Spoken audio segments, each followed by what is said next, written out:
ओम नमो भगवते वासुदेवाय। कार्तिक मास के कृष्ण पक्ष की एकादशी को रमा एकादशी के नाम से जाना जाता है। इस साल 2025 में रमा एकादशी का व्रत 17 अक्टूबर को रखा जाएगा और इसका पारण अगले दिन 18 अक्टूबर को सूर्योदय के बाद किया जाएगा। रमा एकादशी के दिन भगवान विष्णु और माता लक्ष्मी की भक्ति भाव से पूजा करना चाहिए और रमा एकादशी की कथा सुननी चाहिए, साथ ही दूसरों को भी सुनानी चाहिए। इससे हर मनोकामना पूर्ण होती है। जन्म जन्मांतर के पाप कर्म नष्ट होते हैं। इस जन्म में धन संपत्ति यश वैभव की प्राप्ति होती है और मृत्यु के बाद मोक्ष की प्राप्ति होती है। तो आइए सुनते हैं रमा एकादशी व्रत कथा। यदि आप कथा सुनने के पश्चात ब्राह्मण दक्षिणा, अन्नदान, द्रव्यदान, वस्त्रदान इत्यादि देना चाहते हैं तो स्क्रीन पर दिए गए गूगल पे पर भेज सकते हैं। कथा प्रारंभ करने से पहले एक बार प्रेम से बोलिए विष्णु भगवान की जय, माता लक्ष्मी की जय, श्री कृष्ण भगवान की जय। शांताकारं भुजंग शयनं पद्मनाभं सुरेशं विश्वाधारं गगन सदृशं मेघवर्णं शुभांगं लक्ष्मीकांतं कमलनयनं योगी भी ध्यान गम्यम वंदे विष्णु भव्यहरम सर्वलोकैकनाथम। सब धर्मों के ज्ञाता, वेद और शास्त्रों के अर्थ ज्ञान में पारंगत, सबके हृदय में रमण करने वाले, श्री विष्णु के तत्व को जानने वाले तथा भगवत परायण प्रहलाद जी जब सुखपूर्वक बैठे हुए थे उस समय उनके समीप स्वधर्म का पालन करने वाले महर्षि कुछ पूछने के लिए आए। महर्षियों ने कहा, प्रहलाद जी, आप कोई ऐसा साधन बताइए जिससे ज्ञान, ध्यान और इंद्रिय निग्रह के बिना ही अनायास भगवान विष्णु का परम पद प्राप्त हो जाता है। उनके ऐसा कहने पर संपूर्ण लोकों के हित के लिए उद्यत रहने वाले विष्णु भक्त महाभाग प्रहलाद जी ने संक्षेप में इस प्रकार कहा, महर्षियों, जो 18 पुराणों का सार से भी सारतर तत्व है, जिसे कार्तिकेय जी के पूछने पर भगवान शंकर ने उन्हें बताया था, उसका वर्णन करता हूं, सुनिए। महादेव जी कार्तिकेय से बोले, जो कलयुग में एकादशी की रात में जागरण करते समय वैष्णव शास्त्र का पाठ करता है, उसके कोटि जन्मों के किए हुए 4 प्रकार के पाप नष्ट हो जाते हैं। जो एकादशी के दिन वैष्णव शास्त्र का उपदेश करता है उसे मेरा भक्त जानना चाहिए। जिसे एकादशी के जागरण में निद्रा नहीं आती तथा जो उत्साहपूर्वक नाचता और गाता है वह मेरा विशेष भक्त है। मैं उसे उत्तम ज्ञान देता हूँ और भगवान विष्णु मोक्ष प्रदान करते हैं। अतः मेरे भक्त को विशेष रूप से जागरण करना चाहिए। जो भगवान विष्णु से वैर करते हैं उन्हें पाखंडी जानना चाहिए। जो एकादशी को जागरण करते और गाते हैं उन्हें आधे निमेष में अग्निष्टोम और अग्निरात्र यज्ञ के समान फल प्राप्त होता है।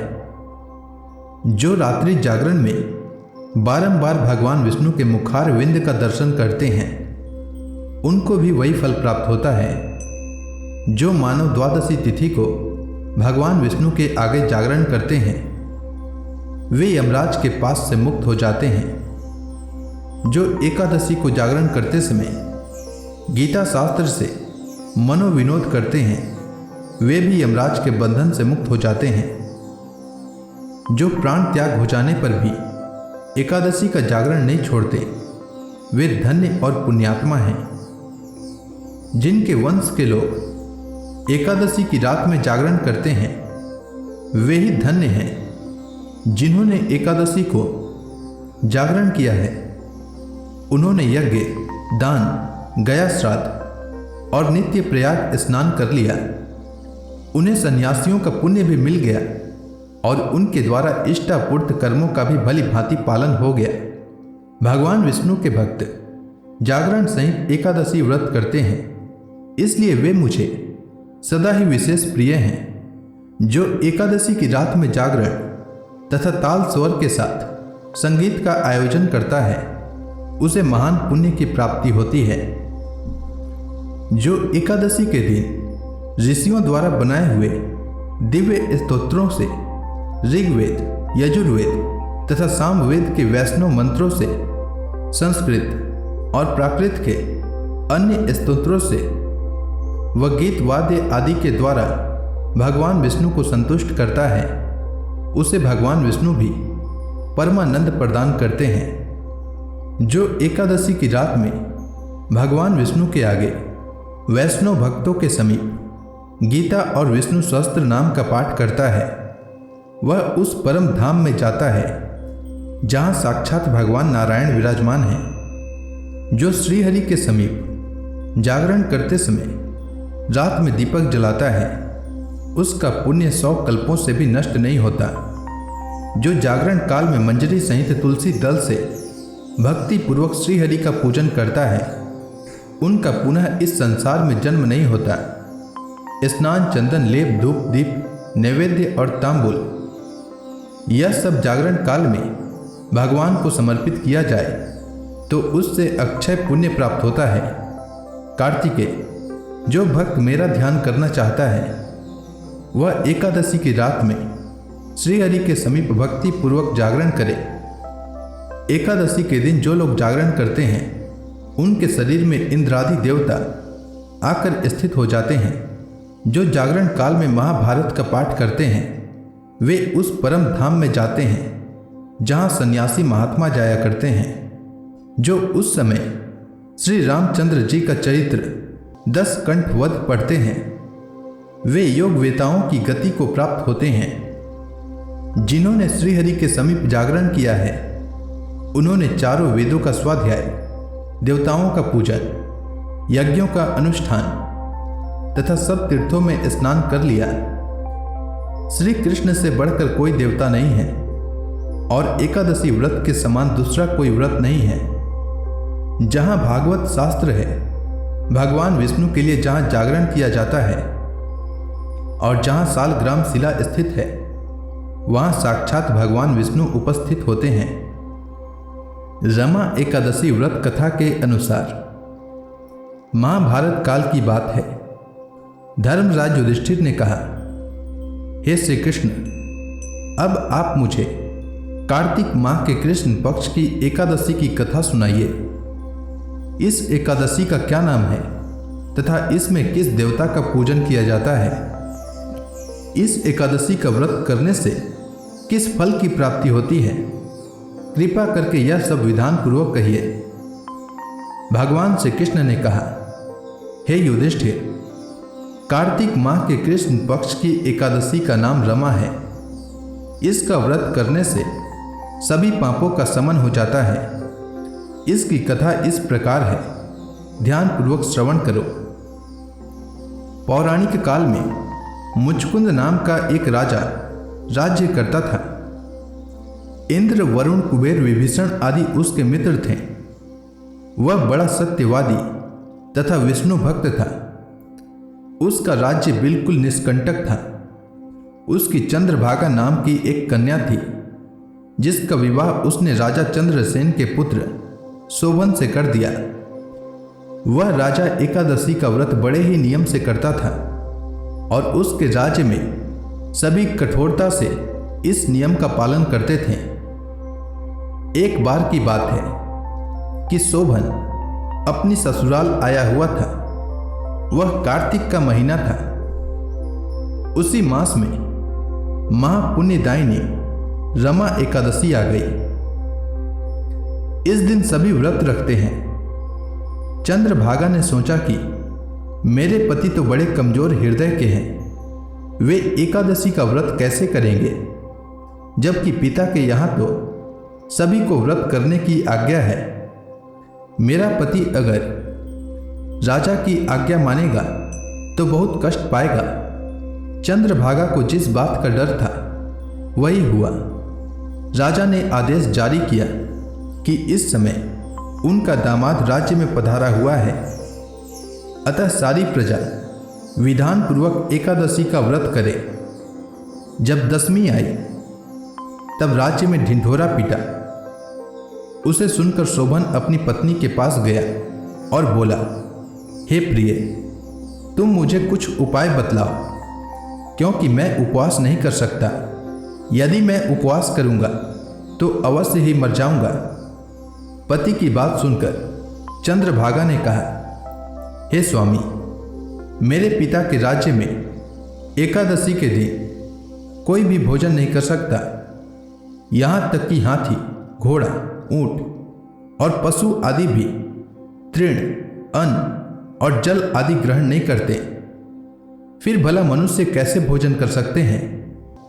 यदि आप उपवास नहीं कर सकते तो किसी दूसरे स्थान पर चले जाइए, क्योंकि यदि आप यहाँ रहेंगे तो आपको व्रत तो अवश्य ही करना पड़ेगा। पत्नी की बात सुनकर शोभन ने कहा, हे प्रिय, तुम्हारी राय उचित है, परंतु मैं व्रत के डर से किसी अन्य स्थान पर नहीं जाऊंगा। अब मैं व्रत अवश्य ही करूंगा, परिणाम चाहे कुछ भी क्यों न हो। भाग्य में लिखे को भला कौन टाल सकता है। सभी के साथ शोभन ने भी एकादशी का व्रत किया और भूख और प्यास से अत्यंत व्याकुल होने लगा। सूर्य नारायण भी अस्त हो गए और जागरण के लिए रात्रि भी आ गई। वह रात तो शोभन के लिए असहनीय दुख देने वाली थी।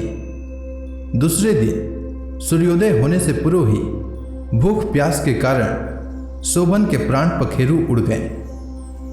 राजा ने शोभन के मृत शरीर को जल प्रवाह करा दिया और अपनी पुत्री को आज्ञा दी कि वह सती न हो और भगवान विष्णु की कृपा पर भरोसा रखे। चंद्रभागा अपने पिता की आज्ञानुसार सती नहीं हुई। वह अपने पिता के घर रहकर एकादशी के व्रत करने लगी। उधर रमा एकादशी के प्रभाव से शोभन को जल से निकाल लिया गया और भगवान विष्णु की कृपा से उसे मंदराचल पर्वत पर धन धान्य से परिपूर्ण तथा शत्रु रहित देवपुर नाम का एक उत्तम नगर प्राप्त हुआ। उसे वहां का राजा बना दिया गया। उसके महल में रत्न तथा स्वर्ण के खंभे लगे हुए थे। राजा शोभन स्वर्ण तथा मणियों के सिंहासन पर सुंदर वस्त्र तथा आभूषण धारण किए बैठा था। गंधर्व तथा अप्सराएं नृत्य कर उसकी स्तुति कर रहे थे। उस समय राजा शोभन मानो दूसरा इंद्र प्रतीत हो रहा था। उन्हीं दिनों मुचकुंद नगर में रहने वाला सोम शर्मा नाम का एक ब्राह्मण तीर्थ यात्रा के लिए निकला हुआ था। घूमते घूमते वह शोभन के राज्य में जा पहुंचा। उसको देखा। वह ब्राह्मण उसको राजा का दामाद जानकर उसके निकट गया। राजा शोभन ब्राह्मण को देख आसन से उठ खड़ा हुआ और अपने ससुर और स्त्री चंद्रभागा की कुशल क्षेम पूछने लगा। शोभन की बात सुन सोम शर्मा ने कहा, हे राजन, हमारे राजा कुशल हैं तथा आपकी पत्नी चंद्रभागा भी कुशल है। अब आप अपना वृतांत कहिए। आपने तो रमा एकादशी के दिन अन्न जल ग्रहण न करने के कारण प्राण त्याग दिए थे।